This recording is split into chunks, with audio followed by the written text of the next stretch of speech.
Merhaba arkadaşlar, yeni bir videoyla gene karşınızdayım. Bu videomuzda bir konaklama rezervasyon eklentisini anlatmaya çalışacağım size. Konaklama derken bunu bir otel, apart, pansiyon, kamp alanı gibi düşünebilirsiniz. Yani konaklama yapılan bir alana rezervasyon yapılacak, ödeme yapılacak. İşte rezervasyon bilgileri ya da işte artık bir otel olsa odaların tanıtımı falan, işte bu tarz bir eklenti. Ben otel üzerinde denedim gene. Otel odaları da işte bir otel odasında rezervasyon nasıl yapacağız onları göstereceğim. Hemen geliştiricinin WordPress sayfasına, ondan sonra da resmi sayfasına bakarız. Fiyatına falan bakalım. Sonra da benim demo olarak yaptığım internet sitesine bir bakalım, inceleyelim. Hadi gidelim. İnceleyeceğimiz aslında hem inceleyeceğimiz hem de kuracağımız eklenti bu arkadaşlar. İngilizcesi bu. Artı Türkçesine geçelim. Türkçesi de bu arkadaşlar. Bu linkleri videonun açıklama kısmına koyacağım. Lütfen arkadaşlar girin. Eklentinin özelliklerini bir inceleyin. İçeriğine bir bakın. Geliştirici neler yazmış, neler işte söylemiş falan bir bakın, inceleyin bence. Kısa kodları var, işte demoları falan var. Hatta demola ilgili bir hemen hatırlatma yapayım. Demo kurulumunu ben Localhost'ta yaptım. İnternette de yaptım. İnternette sıkıntılı arkadaşlar, onu söyleyeyim size. İnternet alanında yani. Lokalde bir sıkıntı olmadı, çalışıyor tabii ki, ama internet alanında nedense bir sıkıntı yaratıyor. Ücretsiz bir temasını kullanmıştım. Lokalde şimdi yaptığım temayı da göstereceğim zaten. Burada çalıştığım tema, kurduğum tema işte. Gene geliştiricinin teması, ücretsiz bir teması, ama internette ne yazık ki sıkıntılı. O yüzden de biz internette Astra üzerinden bir tema seçeceğiz ve oradan kurulumlarını falan yapacağız zaten. Önemli olan tabii ki dediğim gibi eklentiye odaklanmanız arkadaşlar. Eklentinin nasıl çalıştığını, neler yaptığını görmeniz lazım. Temayı bir şekilde düzeltirsiniz ama önemli olan eklenti. Şimdi bunların linklerini dediğim gibi videonun açıklama kısmında olacak. Oradan ulaşabilirsiniz. Geliştiricinin sayfasına bakalım. Burası da geliştiricinin sayfası. Eklentinin işte fiyatları artı eklentiyle birlikte harici eklentiler, uzantılar var. Bu da ne yapıyor? Eklentiye daha fazla özellik katıyor. Bunlar da tabii ki ücretli arkadaşlar. İşte sayfasında, geliştiricinin sayfasında bunları göreceksiniz. Görürsünüz zaten. Bu linki de videonun açıklama kısmında olacak. Eklentinin şu an normal 99-100 dolar, ama çeşitli tabii ki uzantıları da aldığınız zaman bu fiyat artacak. Bir site için tabii ki 100 dolar, ama limitsiz site kurulumunda yapmak istiyorsanız bu eklentiyi, ama inceleyin, bakın her zaman diyorum, bunlar ciddi paralar. Lütfen eklentiye almaya karar vermeden önce iyice inceleyin, yorumlarını bir okuyun, YouTube'da araştırın, hatta bakın edin, ondan sonra karar verdikten sonra alın arkadaşlar. Eklenti hoşunuza gidecek mi, gitmeyecek mi işte. Yani sizin ihtiyacınızı karşılayacak bu. Bu önemli.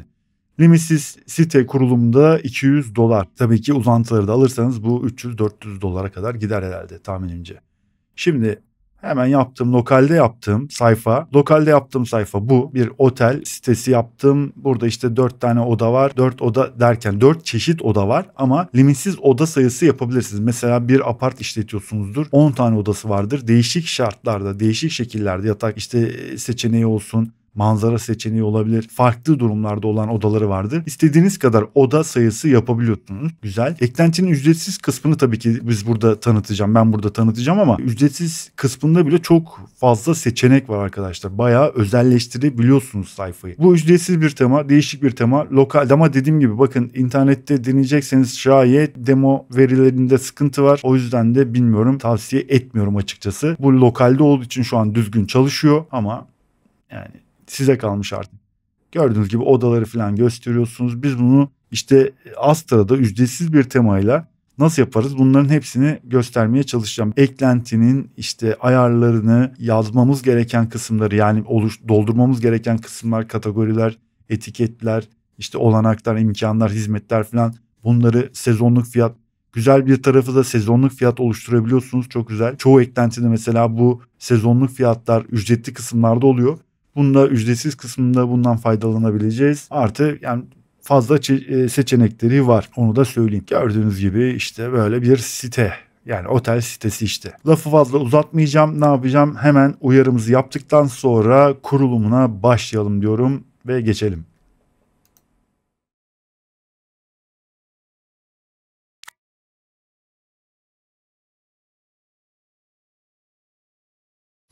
Eklenti ve temayı kuracağımız alan. Bu bizim demo internet alanımız, yani demo.vpalemi.com internet sayfamız. Burada herhangi bir şey yok. Bakın, Yani normal bir varsayılan, WordPress'in varsayılan teması var. Bunun üstüne işte artık bir Astra teması kuracağız. Şablonu seçeceğiz. Ve artı eklentimizi kuracağız. Sonra da ayarlayacağız işte. Öyle diyeyim. Hemen kontrol paneline geçiyorum ve yapacağımız işlem ilk önce bir tema kurulumunu yapalım. Görünüme geldim. Temalara geliyorum. Bu demo olduğu için arkadaşlar Astra zaten bende kurulu ama etkinleştirmedim tabii ki. Hemen siz de ne yapacaksınız? Yeni tema ekle kısmına gelip burada Astra temasını zaten ilk sıralarda çıkar, bakın bu şekilde. Bulduktan sonra etkinleştir diyorsun. Temayı etkinleştirdik. Astra kısmına geliyorum. Tekrar kontrol panelinde. Şimdi şablon tabii ki seçmemiz lazım. Başlangıç şablonları seçiyorum. Burada klasik. Yine başlangıç şablonu seçiyorum. Elementor üzerinde çalışacağım. Elementor'u seçiyorum. İsterseniz siz tabii ki blok editör, WordPress'in Gutenberg blok editörüyle de çalışabilirsiniz ya da Beaver'la çalışabilirsiniz. Elementor'la devam ediyorum. Burada bir tane şablon seçeceğiz arkadaşlar. Şimdi buraya genellikle arkadaşlar bu ilk kurulumlarda çıkmayabiliyor. Ne yapacaksınız? Hemen buradan senkronizasyon yapacağız. Gene çıkmazsa tekrar başa döneceğiz. Yani kontrol paneline döneceğiz. Kontrol panelinden tekrar buraya geleceğiz. Şablonlar kısmına geleceğiz arkadaşlar. Otel olarak çıkmadı. Hotel diye bakalım. Ya da travel olabilir aslında. Bunlar ücretli. Bakın arkadaşlar ücretli bunlar. Premium yazanlar ücretli. Bunu alabiliriz. Hatta bu şablon üzerinde daha önceki senelerde bir otel rezervasyon sitesi sayfası oluşturmuştum. Onu da incelemenizi tavsiye ederim arkadaşlar. Karta koyacağım. Lütfen bakın, inceleyin. Bunu seçiyorum yine. Evet, yani gayet işimizi görecek bir konaklama sitesi olarak düşünün bunu. Gayet güzel. İşte imkanlar, olanaklar falan var. Bakın bir galeri tarzında bir yorumlar var. Bu şekilde güzel, sade bir şablon. Hemen kurulumuna geçiyorum. Renkler bu şekilde kalsın gene. Yazı karakterini şöyle yapabilirim. Poppins kullanabiliriz. Devam ediyorum. Burada şablonun ihtiyacı duyduğu eklentileri falan kuracak. İşte demoları çekecek. Demo veriyi çekecek. Resimleri falan arkadaşlar. Submit diyorsunuz ve artık sistemi oluştur diyorum. Biraz sürebilir bu. Şablon kurulumu da bitti. Bunu kapatalım. Kontrol paneline geldik. Hemen şöyle bir sayfayı yenileyelim. İnternet sayfamızı. Gördüğünüz gibi şablon da kuruldu. Herhangi bir sıkıntı var mı diye bakıyorum. Yok. Rezervasyon, odalar demiş. Bakalım. Evet, buralarda biraz sıkıntı var. ROMS 2 diyor ama 2 sayfa var nedense. Hemen onları da bakacağız. Sayfalar kısmından. Şuna bir bakalım. Tamam. İletişime bakalım. Tamam. ROMS odalar sayfasında bir sıkıntı var. Sayfalara bir geçelim bakalım. Tamam. Bakalım. Şunu bir düzeltelim, hatta odalar diyelim, hatta açmışken şimdi değiştirelim. Odalar dedim. Güncelle diyorum. Tamam. Bir daha bir bakalım. Elementor'la tamam. Geldi şu an. Tamam. Bunu da düzelt arkadaşlar. Genellikle ara sıra bazen bu şekilde sıkıntılar olabiliyor arkadaşlar. Şablondan demo verileri alırken falan böyle sıkıntılar olabiliyor. Bunlar büyük sıkıntılar değil. Bunları çözebiliriz. Hiç problem değil. Temamızı ve şablon kurulumunu hallettik. Artık eklentinin kurulumuna geçelim. Ondan sonra da sırayla devam edelim. WordPress kontrol panelindeyiz. Hemen eklentiler kısmına geliyorum. Yeni eklenti ekle diyorum. Eklentimizi aratıp bulacağız. Buraya ismini ben yapıştıracağım şimdi. Orada gördüğünüz gibi MotoPress geliştiricisi demiş. Yani 10.000 üzerinde etkin kurulumu var. Eklenti dediğim gibi ücretsiz, tabii ki ücretsiz kısmını kullanıyoruz biz. Özelliklerini kullanacağız. Ücretli değil, ücretsiz kısmıyla çalışacağız. Eklentiyi kurup etkinleştiriyorum. Eklenti kuruldu ve etkinleştirdik. Burada bir uyarı geliyor bize. Zaten diyor ki sayfaları kullanacağız. Sayfalar var tabii ki eklentinin. Onları oluşturması lazım. Şimdi sayfalar sekmesine bir bakalım. Bakın 4 tane zaten sayfamız var. Şimdi diyorum ki bunu kapatalım. Şöyle pardon. Sayfaları yükleyin diyorum. Şimdi sayfalar kuruldu arkadaşlar. Hemen sayfalar sekmesine geliyorum. Bakıyorum. Bakın toplam 4 tane zaten vardı. 14 tane toplamda sayfamız oldu. Bu sayfaları eklenti kullanıyor arkadaşlar. İşte bakın örnek olarak rezervasyon onayı, işte işlem başarısız, iptal edildi, onaylanmıştır hesabım, aramalar falan, odalar, öyle yani bir takım şeyler, sayfalar diyeyim. Şimdi burada da gene bir hatırlatma yapıyorum. Eklenti konaklama üzerine olduğu için arkadaşlar, bu dediğim gibi bir otel olabilir, bir apart olabilir, işte bir kamp alanı olabilir, bir pansiyon olabilir. Konaklama tarzında olduğu için dil dosyasında ben otel olarak yaptığım için biraz uğraştım arkadaşlar. Yani değiştirmek zorunda kaldım.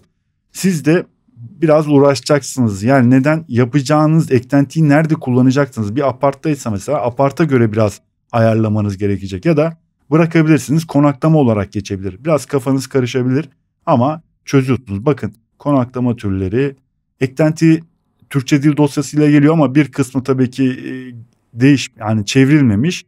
Onları da ben çevirdim biraz, hemen hemen büyük bir bölümü Türkçe. Şimdi şöyle yapalım o zaman. Eklentimizin de kurulumunu yaptıktan sonra şu sayfa kısmında düzeltilecek alanlar var ama ne yapalım? Ben bir dil dosyalarını yükleyeyim arkadaşlar gene. Dil dosyasını yükledikten sonra da sayfaları bir düzeltmelerini yapayım. Şunları bir Türkçeleştireyim. Bazıları bakın yabancı dilde hala. Bunları da değiştireyim. Linklerini falan da düzelttikten sonra artık eklentinin ayarlar kısmına, bir sekmelerine falan bakalım arkadaşlar.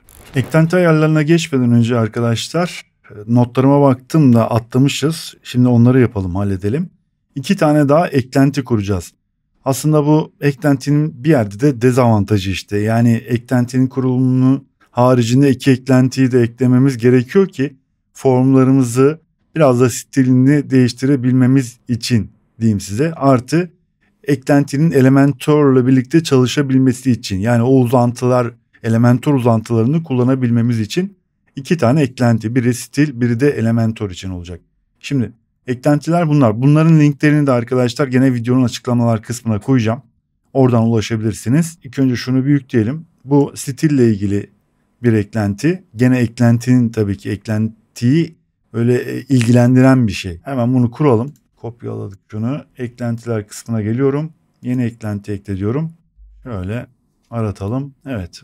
Şu eklenti, bunu mecbur kurmamız lazım. Neden? Çünkü form dikey şekilde eklediğimiz zaman dikey şekilde oluyor. Biz ama yatay şekilde de göstermek istediğimiz için bu eklentiyi kurmamız gerekecek arkadaşlar. Bunu kuralım. Ondan sonra da Elementor eklentisini kuracağız. Bunu tamam, etkinleştirdik. Şimdi Elementor, şunu alalım. Yeni eklenti diyorum, yine aratalım. Bu da şu arkadaşlar zaten. Bunu da kurup etkinleştireceğiz. Tamamdır. Şimdi ikisi de kuruldu. Ayarlara geçeceğiz ama ana sayfaya bir eklentinin arama kısmını bir yapalım arkadaşlar. Onu bir halledelim çünkü o lazım olacak bize. Şimdi ana sayfaya bir eklenti, hatta şunu göstereyim size, bakın. Eklentinin ayarlar kısmına geldim. Burada eklentiler yazan kısma geliyorum. Bakın styles dediği yer. Burada kısa kodlar var, işte eklentinin horizontal, yani yatay ya da dikey şeklinde. Zaten ilk kurduğunuzda dikey olarak gelecek.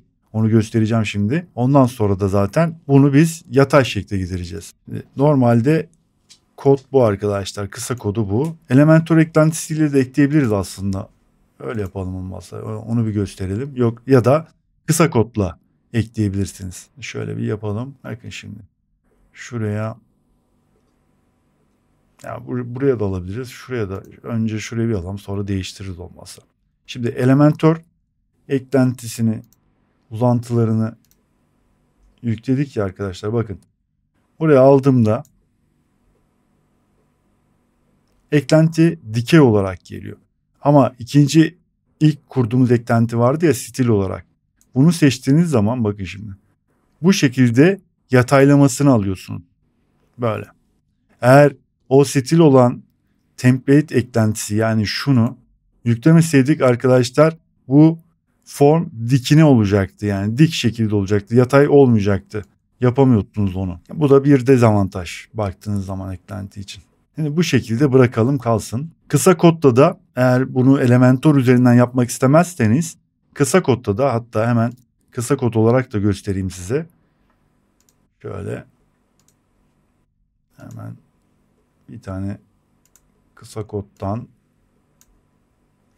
bu da kısa kod şeklinde, şöyle bir dakika. Normalde bu şekilde, bakın böyle. Ama ayarlar kısmına geliyorum. Şunu alıyorum. Kopyaladım. Buraya kısa kod alanına yapıştırdığım zaman gördüğünüz gibi bakın. Böyle de yapabilirsiniz. Yani size kalmış. Ama Elementor'la yaptığınız zaman daha fazla burada seçenek var baktığınız zaman. Burada özelleştirebilirsiniz. Mesela stretch buton demiş. Şunu tamam bir işe yaramadı. Mesela şunu kapatsak bu şekilde mesela bir şey olabilir. Yok böyle ayrı olsun biraz. Aynen. Şunları kapatabiliriz mesela. Tips yani şeyleri ipuçlarını gösterme diyoruz. Tamam kapatalım o zaman. Bu neymiş? Multiplines tamam. Kalsın. Tamam. Auto. Bu şekilde şunu kaldıralım o zaman. Shortcut olan kısmı kaldıralım. Bunu da yayınla diyelim. Hemen sayfaya bir bakalım.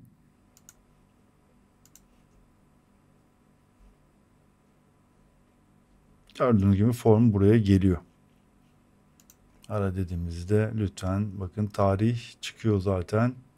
Şöyle seçenek yapacağız ama tabii ki herhangi bir odamız olmadığı için hiçbir şey seçemiyoruz şu an. Şimdi artık ayarlara geçebiliriz. Kontrol panelindeyiz. Eklenti tabii dil dosyalarını yükledik ya arkadaşlar bakın Türkçeleşti ikisi de. Şimdi şöyle düşünün eklendi iki bölümde. Birincisi odalarımızı oluşturacağımız olanaklar, imkanlar, fiyatlarımızı oluşturacağımız.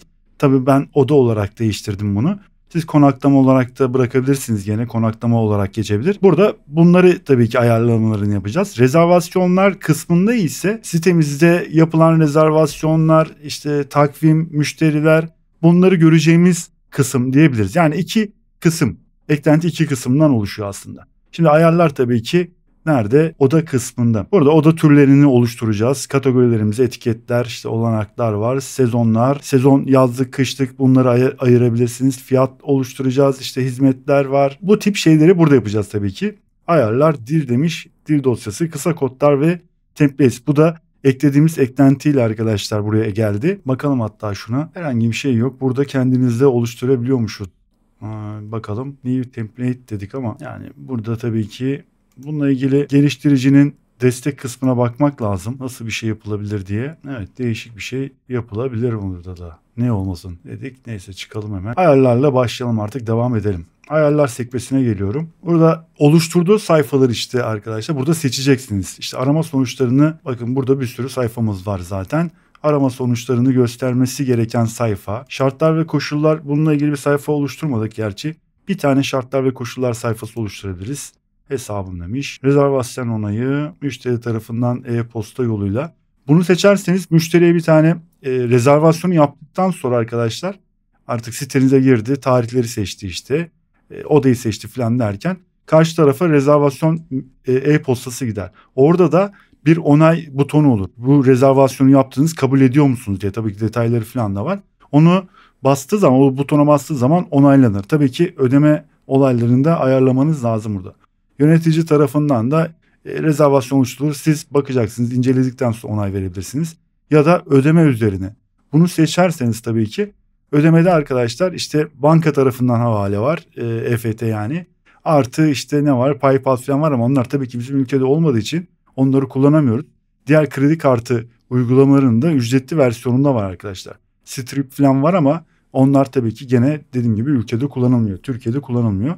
Diğer ülkelerde kullanacaksanız bunları kullanabilirsiniz tabii ki. Stripe'i. Rezervasyon onaylanmıştır. Kullanıcı onay süreyi. Kullanıcı e-posta yoluyla rezervasyon onaylamak için. Eğer bunu dediğim gibi seçerseniz müşteri tarafından belli bir dakika içerisine kadar tutacak. Ondan sonra o e-posta geçersiz sayılacak arkadaşlar. Rezervasyon için ikamet edilen ülke alanı zorunludur demiş. Tamam. Varsayılan ülke ödemesi. Hangi ülkeden seçecek yani yapacaksanız o ülkeyi seçin. Biz Türkiye'yi seçelim. Türkiye. Fiyat dağılımı varsayılan olarak gelişmiştir demiş. Tamam. Hatta bunu da seçelim ya bakalım.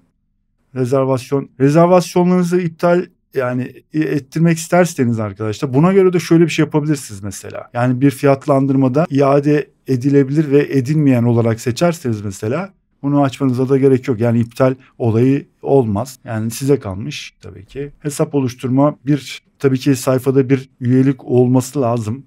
Bence müşterilerin ödeme sırasında bir hesap oluşturmasına izin verelim. Olur. Maksimum yetişkin 30 demiş. Doluluk oranı arama formunda mevcuttur demiş. Maksimum 10. 30'a 10. Tamam. Arama sonuçlarını attı demiş. Doğrudan rezervasyon formu.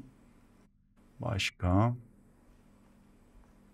Para birimini seçelim. Türk lirası dedik. Şöyle. Kare birimleri, ölçüsü, oda ölçüsü işte metrekare. Tamam, tarih böyle. Odaya girişi saatini, çıkış saatini buradan ayarlayabilirsiniz. Mesela çıkış 12 yapalım. Giriş zamanı da 13 olarak değiştirelim. Burada yatak tipinde arkadaşlar odaları oluştururken yatak tipleri lazım aslında bize. Onları da mesela tek kişilik odalarda mesela bunu belirtebilirsiniz. Artı işte odaya girdiği zaman tek yatak tipi mi, işte çift kişilik mi, büyük yatak mı falan bu şekilde ikiz yatak mesela ayrılabilir yataklar falan. Bu şekilde yatak tiplerini oluşturabiliriz. Şimdiden hemen oluşturabiliriz aslında. Hatta yapalım yatak tipi ekle. Tek kişilik. Yani odanızdaki yatak türlerine göre bunu değiştirebilirsiniz tabii ki. Büyük yatak dedik. Neyse. En düşük fiyatı göster demiş. Tamam. Kupon kullanımını isterseniz eğer üyelik sistemi yapacaksanız kupon kullanımını bence oluşturun. Kullanımını etkinleştirin çünkü. Zamanla mesela sitenize abone olanlara kupon gönderebilirsiniz. Böyle bir hareketlilik sağlayabilirsiniz. Varsayılan takvim görümü tamam. Ödeme üzerine metin. Burada da mesela şöyle bir şey yapabiliriz. Buraya ödeme ile ilgili arkadaşlar bir yazı yazabiliriz. Şöyle bir yapıştıralım.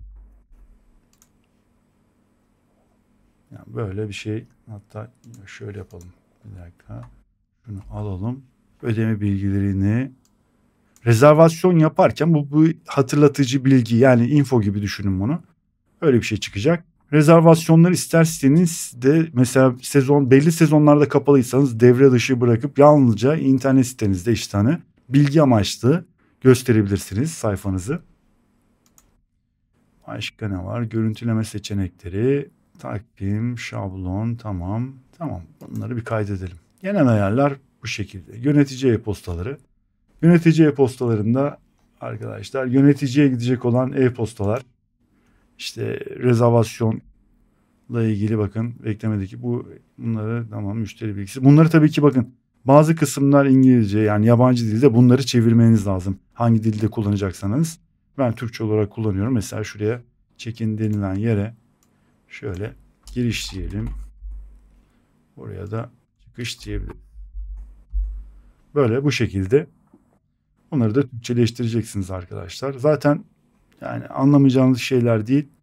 Hatta bakın böyle e-posta etiketleri denilen kısımda şu alanları yani şu kısa kodları e-postada kullanabilirsiniz. Yani konuyla alakalı bir şey varsa buradan da seçebilirsiniz. Yani mesela müşterinin şehri alıp bunu buraya yapıştırabilirsiniz şuraya bir yere. Müşteri bilgisinin altına mesela. Ama tabii ki onu doldurmanız lazım. Başka burada e-postalar. Tamam kaydedelim şöyle. Müşteriye gidecek olan e-postalar. Bakın rezervasyonunuz ayarlandı. Bu şekilde. Bunlar da yine aynı.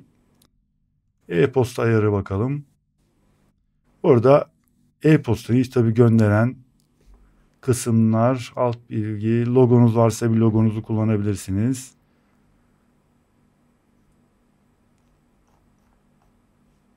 Başka da bir şey burada değişen bir şey yok. Aynen. Ödeme ağ geçitleri burada işte burası önemli bizim için. Kullanıcı öder tam miktar ya da depozit demiş. Yani burada bizde şimdi eklentinin tabii ki o bence ücretli bölümünde vardı. WooCommerce ödemeleri uzantımız falan bakiye ödeme talebi bakın. E-posta ile gönderebilirsiniz. Belli bir kısmı ya da tam miktarı ödetebilirsiniz. Depozit olarak da depozit %10. Bunu tabii belirtmeniz lazım e-postada da çünkü. Zaman çerçevesi gün demiş. Mesela güvenli ödeme zorunlu geç. Tamam alınan sayfa. Şöyle tamam bunu depozit olarak seçelim. Zaman çerçevesini de Bir gün olarak seçiyorum ben de. Tahsil edilir demiş. Tamam. Yani bir günü geçtikten sonra %100'ünü yatırması gerekiyormuş. Rezervasyon alanı işlem başarılı. Varsayılan er geçidi bekleyen ödeme süresi 60 dakika olarak. Şimdi tabii burada şunu bir kaydedelim. Biz de şöyle bir şey yapabiliriz. Bakın varışta ödeme. Tabii bu da otele giriş yaptığında, yani aktifleştireceğim bunu. Otele varışta nakit ödeme olarak. Ama burada tabii ki talimatları bildirmeniz lazım. Yani bilgi olması lazım. Ben bunu yine aktifleştireceğim. Ama önemli olan bizim için bakın şu doğrudan banka transferi. PayPal, bakın bunları tabii ki kullanamıyorum. Bunu aktifleştireceğim. Bir taraftan da ben tabii ki demoda yaptığımız için bunu doğrudan banka transferi, açıklama, şu açıklamayı alayım. Rezervasyon kimliğinizi, talimatları hatta alalım. Buraya banka bilgilerinizi, mesela işte hesabınızı, banka bilgileri falan, bunları yazın. Çünkü e-postaya gittiğinde arkadaşlar nereye ödeme yapılacağını bilsin rezervasyon yapan kişi. Bir şekilde bakın şöyle ödememizi banka havalesi yoluyla kabul etmekteyiz. Şudur budur. İşte banka adı, hesap adı, IBAN numarası filan. Belli bir süre içinde ödeme alınmazsa rezervasyon otomatik olarak vazgeçin. Evet, bunu da bekleyen ödeme süresi 120. Bakın şimdi genelde 60'tı. Bunda 120. Bunu da 60 yapacağım. Mesela 60 dakika gereken saat bir kullanıcı rezervasyon ödeme yapması gereken saat cinsinden süre. Tamam. Saat cinsinden süre. 120 ne ya? 120 kaç saat yapıyor? Yani kaç gün yapıyor 120? 60 olarak dakika olabilir o çünkü. Neyse ona bir bakalım. Burada da aynı işte karşı tarafa gidecek e-posta. Şöyle bunu da aktifleştirdik. Genel ayarlarda bekleyen ödeme süresi. Şimdi dakika olarak verilen süre. Burada dakika olarak 60 dakika. Tamam. Bu da saat olarak o zaman 120 saat. Saat cinsinden süre. Yani 24, 48. 48 olabilir 2 gün. 48, 72 olabilir. İşte neyse. Tamam, şöyle yapalım. 48 dedik konuda. Eklentiler kısmına bakalım. Burada ücretli eklentinin uzantıları var tabii ki ücretli. Otel rezervasyon eklentileri, gelişim. Da REST API. API ile de API oluşturabiliyor arkadaşlar mesela. Ya da başka bir yerden ücretli versiyonda mesela kullanabiliyorsunuz bunları da, mesela REST API'lerini gerekli, mesela bu kiralama yerleri var, siteleri var büyük. Onların API'lerini alıp da sayfanızda paylaşabiliyorsunuz mesela. O bilgileri de hesabınızda mesela buraya yansıtabiliyorsunuz. Başka da ayarlar kısmında bir şey yok arkadaşlar. Tamam.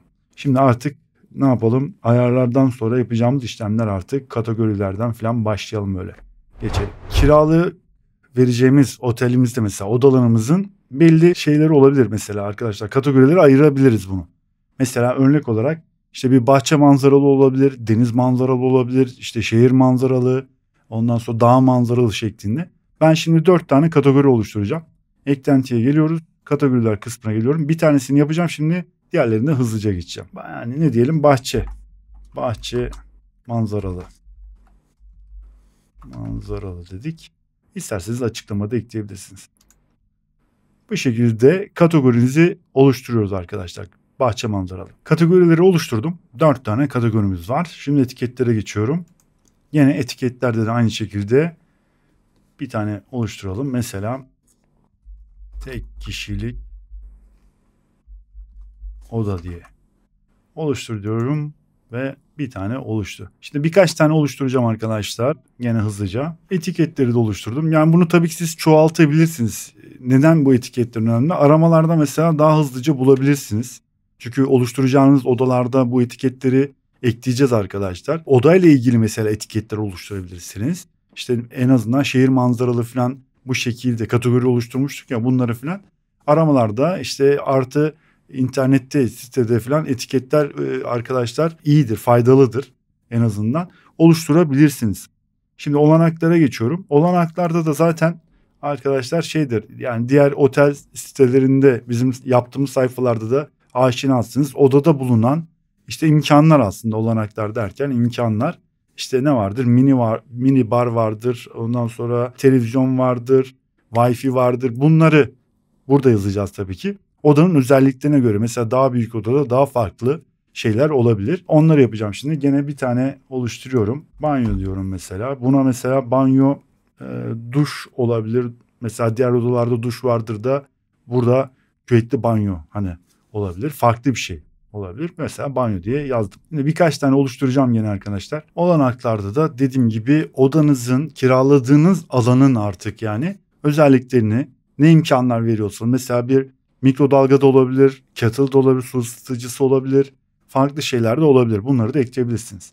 Şimdi özelliklere bakalım. Özellikler ücretli versiyonlu olması lazım arkadaşlar. Evet. Sezonlara bakalım. Dediğim gibi eklentinin mesela kiraladığınız yerinizin sezonluk bir çalışma durumu varsa ya da sürekli bütün sene boyunca açıksa fiyatlandırmaları ona göre de yapabiliyoruz arkadaşlar. Güzel bir yanı var. Sezonlarınızı mesela ona göre ayarlayabilirsiniz artık hangi tarihlerde sezona giriliyor, işte açılıyor, kapanıyor filan. Onları ayarlayabileceğiniz bir kısım aslında. Ben şimdi burada normal gene 4 mevsim üzerinden yapacağım. Mesela şöyle örnek hemen gösteriyorum. Yine ekle diyorum. Buraya mesela kış sezonu diyorum. Başlayış tarihini mesela Mart değil de Aralık 1. Tamam, 1 Aralık'tan mesela işte ne zamana 2024-2025 Ocak, Şubat. Şubat'ın sonuna kadar mesela. Bu şekilde. Örnek olarak kış sezonu böyle mesela pazar, pazartesi, salı, çarşamba, perşembe, cuma. Ya bunları tabii ki dediğim gibi değiştirme imkanınız falan da var da. Böyle sezonunuzu siz kendinize göre ayarlayacaksınız. Ben şimdi 3-4 tane mevsime göre yapacağım tabii ki. 3 tane daha ekliyorum. Sezonlarımızı da oluşturduk. 4 tane sezonumuz var. Artık dediğim gibi siz kendinize göre ayarlayacaksınız. Şimdi fiyatlara gelelim. Fiyatlar da aslında gene burada şimdi sezonla alakalı tabii ki. Nasıl bir fiyatlandırma yapacağız odalarımızda? Nasıl bir fiyat? Yani nasıl bir fiyat stratejisi oluşturacağız şimdi? Örnek olarak şimdi yeni ekle diyorum. Ben şöyle yapacağım mesela arkadaşlar, bakın fiyatlara odaları, evet, oda türünü seçmemiz lazım. O zaman fiyatları atlayıp ondan sonra oda türünü geçtikten sonra fiyatlara geçelim.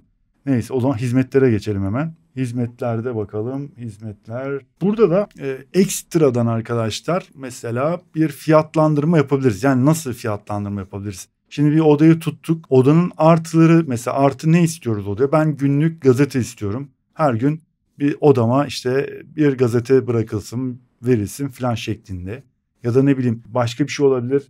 Ya da otel derken apart falan işte neyse artık kurumun günlük mesela şeyleri vardır. Bisiklet kiralama. Bu gibi şeyleri müşteriye mesela seçenek tarzında rezervasyon yaparken bunları da seçebiliyor arkadaşlar. Seçip artı fiyatın üstüne eklendirebiliriz bunu. Ekletebiliriz tabii ki. Böyle imkanlar, hizmetler vereceğiz. Mesela diyorum şimdi hemen, diyelim ki günlük gazete. Günlük gazete mesela. Günlük gazete işte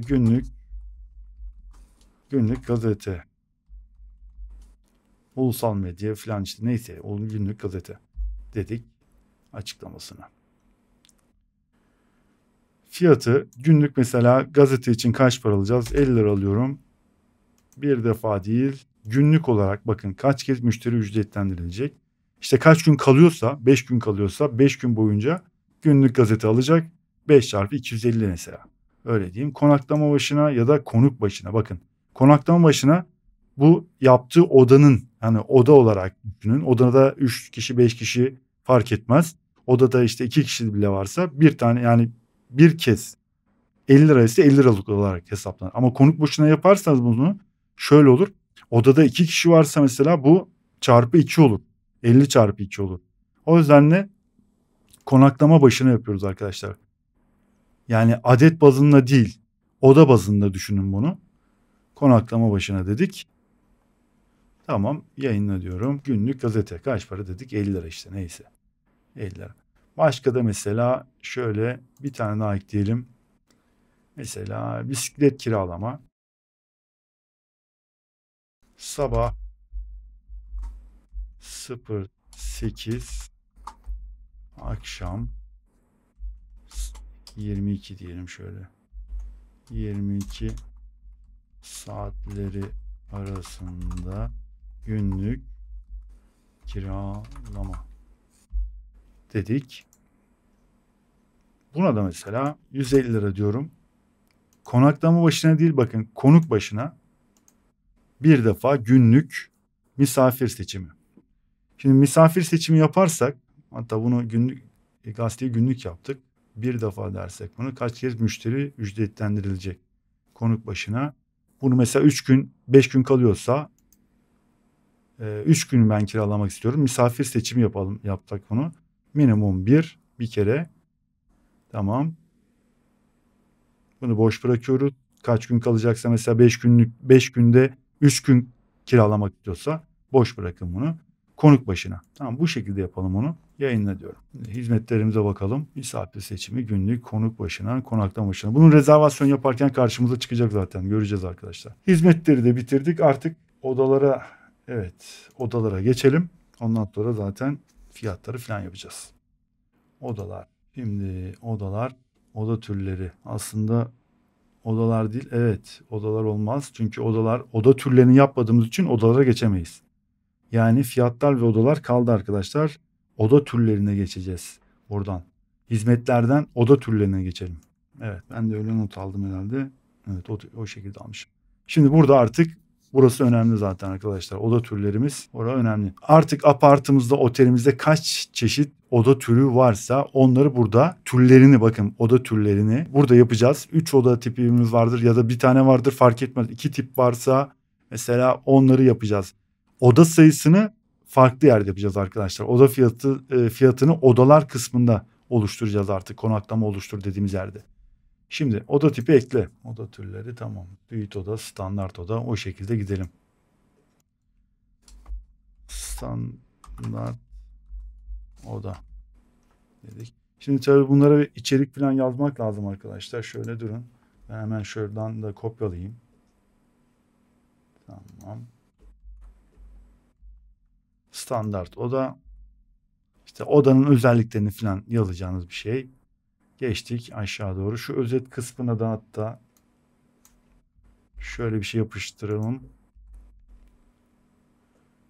Ferahlık bilmem ne falan. Özetler içerinizin temanızda kullanılmak üzere özel olarak hazırlanmış kısa sürümleridir demiş. Tamam. Konaklama sayısı. Otelinizde bu tür gerçek konaklama sayısı. Bunu konaklama sayısı 5 tane. 5 tane, tamam, 5 tane yapalım. Tamam, 5 tane yapalım. Yetişkinler 1, 2 demiş. Bunu 2 yapalım. Ya da 1 yapalım bunu. Standart bir tane 1 olsun. Çocuk yok, kapasite yok. Tamam. Boyut 20 metrekare. Dedik. Görüntülü bahçe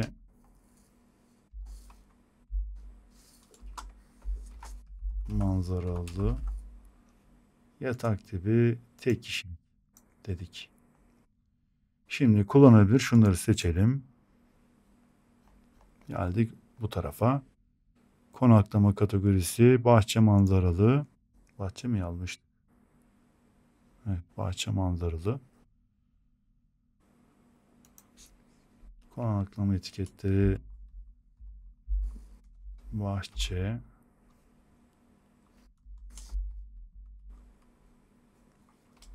Allah Allah, bahçe manzarayı almam.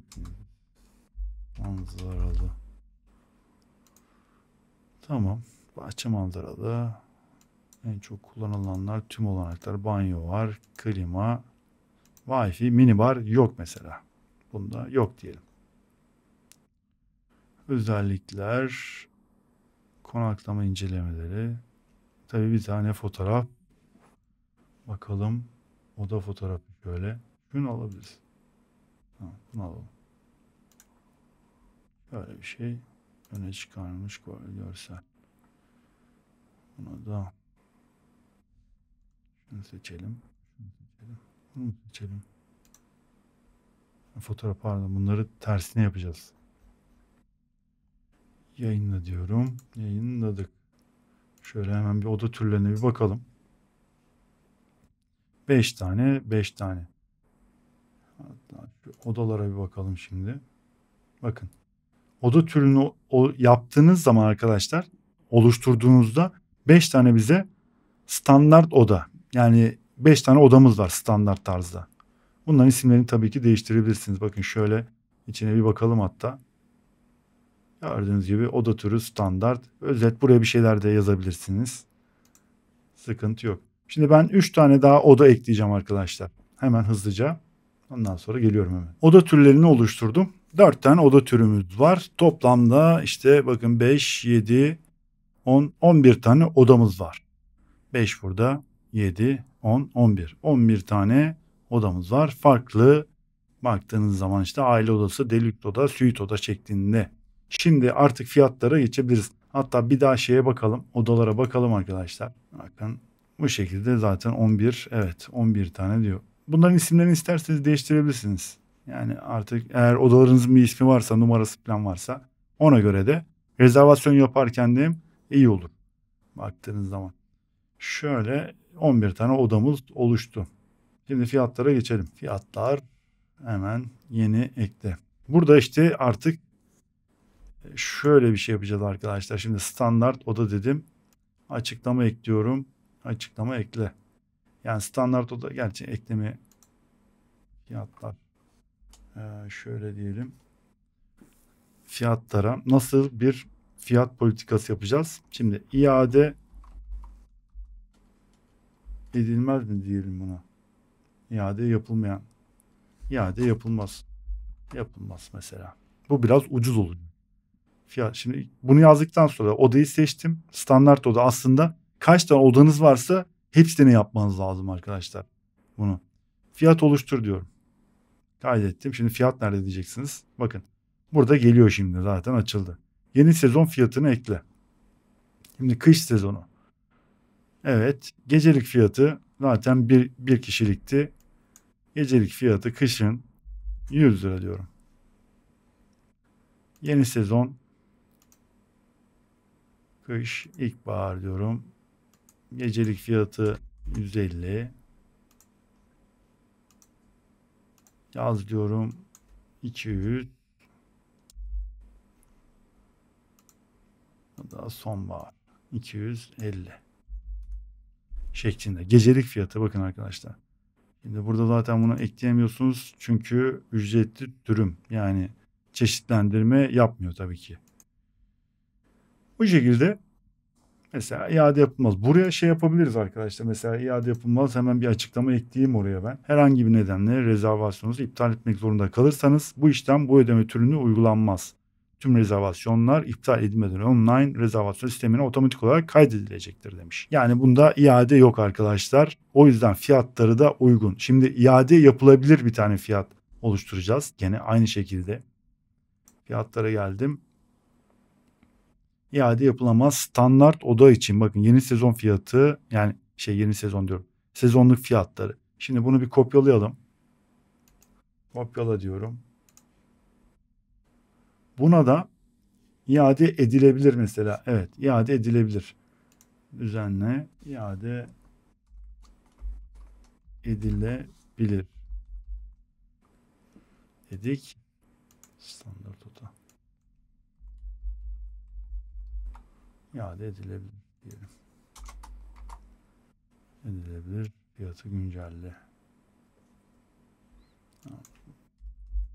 Şöyle tekrar.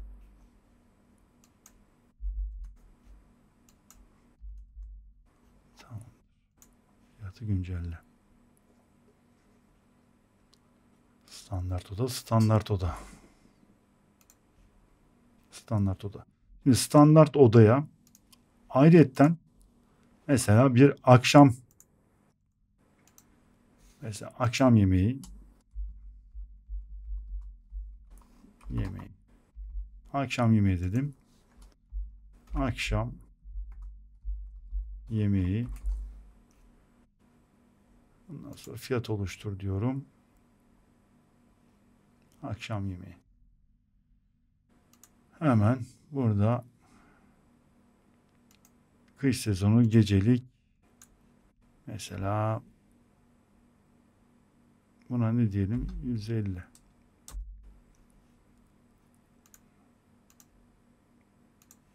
Bu şekilde fiyatlandırmaları yapabiliyoruz. Diğerlerini yapmayacağım arkadaşlar. Çünkü çok uzayacak bu sefer. Örnek olarak artık nasıl yapıldığını gösteriyorum size. 4. Tamam.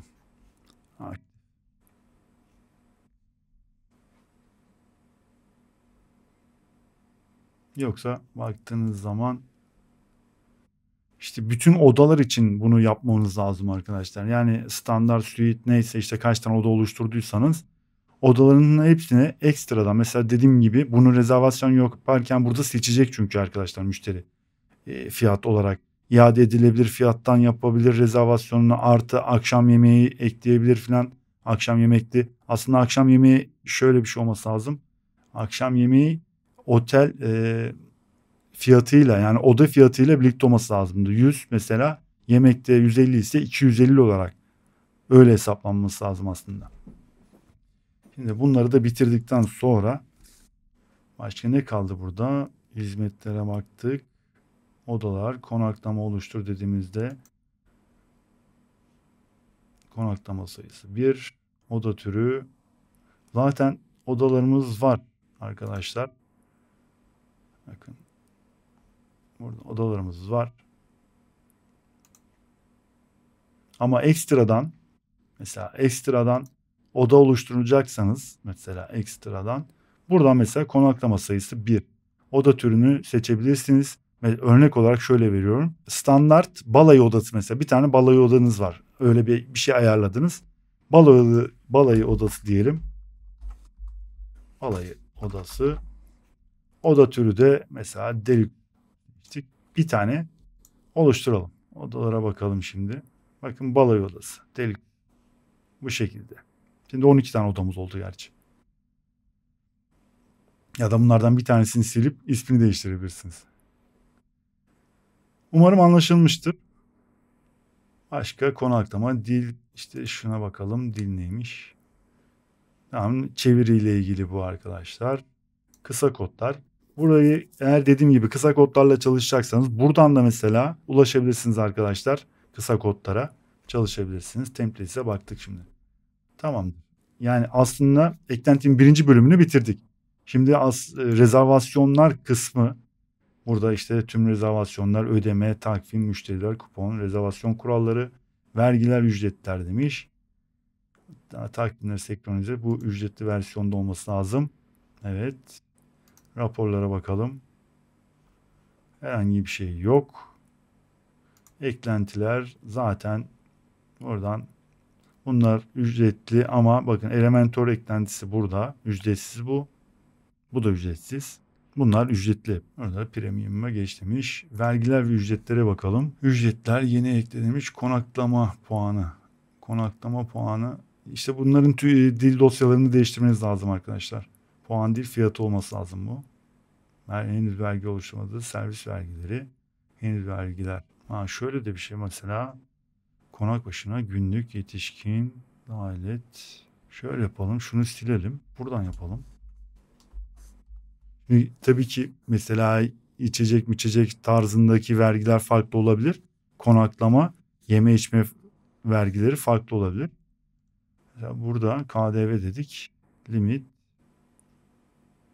konuk başına günlük, konaklama başına diyelim 20. %20. Bu ücretin dahil olduğu konaklama fiyatını göster. Tümü. Tamam. Buradan bütün odalara mesela bu sefer KDV vergisi gelmiş olacak. Rezervasyon kurallarına bakalım. Burada da kural ekleyebiliyorsunuz mesela arkadaşlar bakın. Kural ekle. Eylemler. Tamam. Sezonlar. Tamam. Giriş günleri. Tamam. Tamam dedik. Blok konaklama geç tamam. Bu neymiş? Rezervasyon tamponu nedir ya? Böyle bir gece diyelim mesela. Bir gece mi diyelim? Tabii bunları işte test ederek aslında daha detaylı da öğrenebiliriz. Tamam, tüm rezervasyonlar, herhangi bir şey yok. Hey kızım dur. Dur, çalışıyorum bak. Tamam. Şimdi o zaman şöyle yapalım. Bir rezervasyon oluşturayım ben. Bir test yapalım. Artık odalarımız falan hatta oluşturduğumuza göre şöyle bir şey de yapabiliriz aslında. Odalarımızı gösterecek şimdi aslında. Odalarımızı oluşturduk ama ara diyelim. Evet. Arama sonuçları.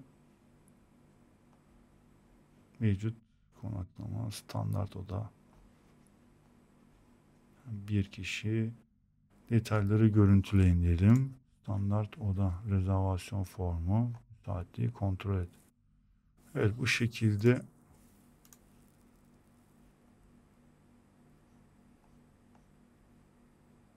tamam, müsaitliği kontrol et dedik. Rezerve edin diyelim. Yetişkin 1. Ramazan.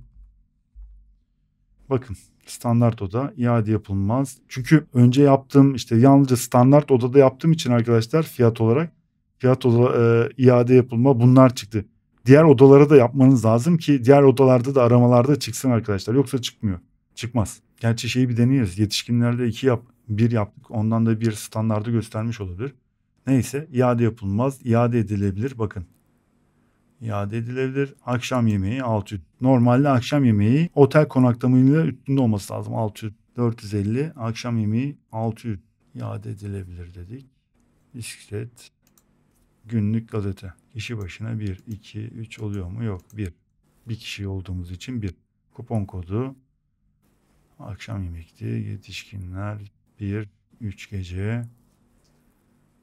Bakın böyle detaylı. Detaylısı 600 lira. Bisiklet kiralama. Günlük gazete. 3 gün kalacağımız için. Tamam. Hizmetler tamam. Depozito 90 lira. Toplam 9, %10 ödeme bilgileri. Bilgileriniz, ödeme yöntemi, varışlı ödeme, doğrudan banka transferi. Seçersek tamam, 900. Bunları tabii bir dolduralım olmazsa.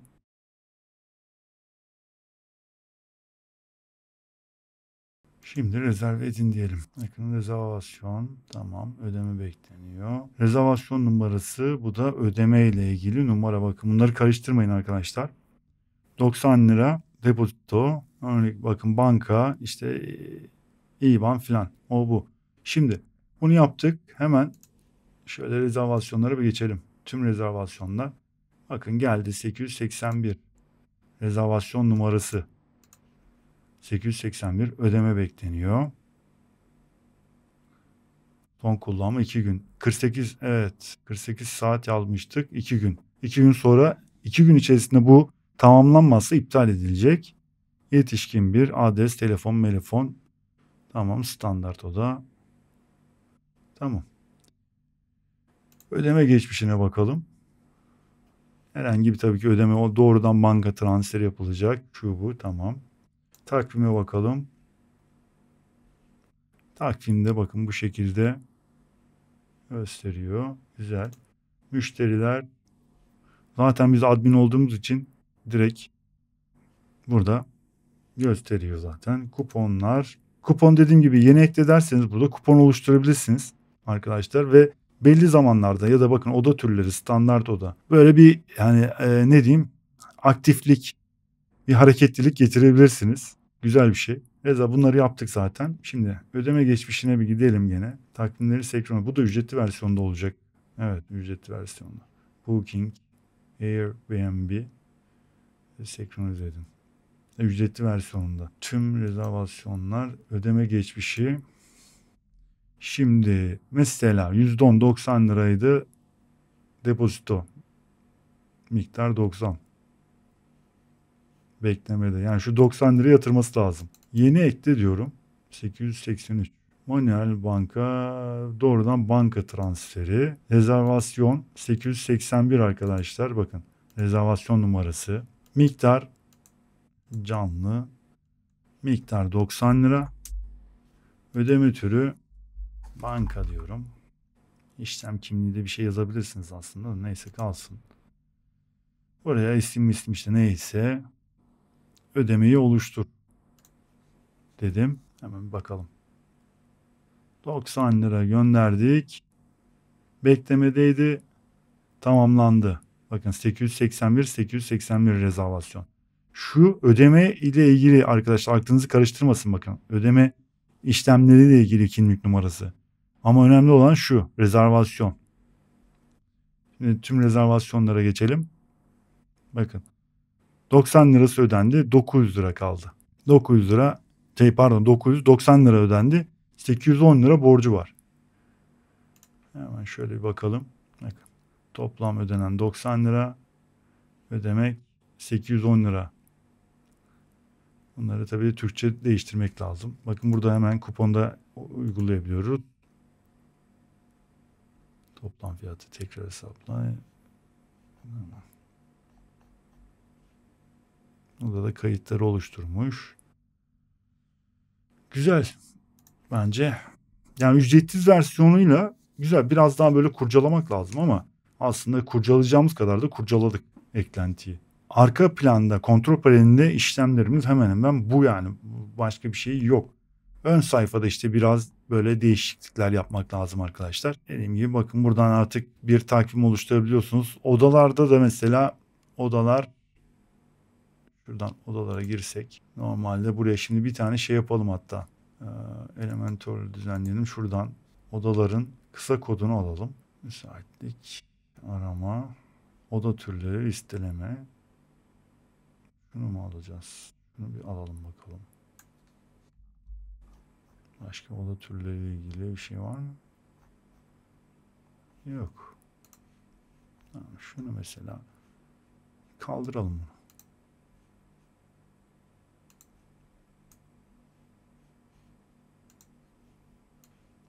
Şuraya alalım. Örnek olarak. Bunu yapıştıralım. Aile odası, delik oda. Standart oda. Şöyle yayınla diyelim bakalım.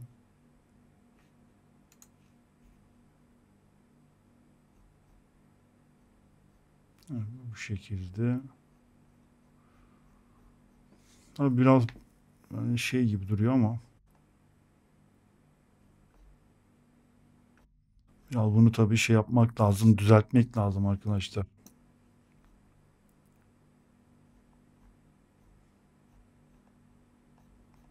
Çok da böyle iç açıcı gibi değil. Evet. Evet arkadaşlar eklenti bu şekilde. Biraz kurcalamanız lazım ama içerik olarak böyle. Bunlardan ücretsiz olarak yapabileceğimiz imkanlar işte gösterdim. Kısa kodları var. Güzel. Daha önce de hazırlamış olduğum aslında otel böyle konaklama şeklinde olan siteler ve eklentiler var arkadaşlar. Kanalda aratabilirsiniz. Otel ya da konaklama olarak aratın. Çıkar videolar. Karta koyacağım gerçi ama gene bakabilirsiniz. İş görür mü? Görür. Neden görmesin? İlk başlangıçta gene ücretsiz bir temayla, ücretsiz bir eklentiyle yol alınabilir arkadaşlar. Şey olarak güzel. Baktığınız zaman özellik olarak bayağı özelliği var aslında. Yapar, iş yapar. Umarım faydalı bir çalışma olmuştur. Eklenti işinize yararsa yani artık bunu kullanabilirsiniz. Neden olmasın diyorum. Bir sonraki videoda görüşmek üzere. Kendinize iyi bakın. Hoşça kalın.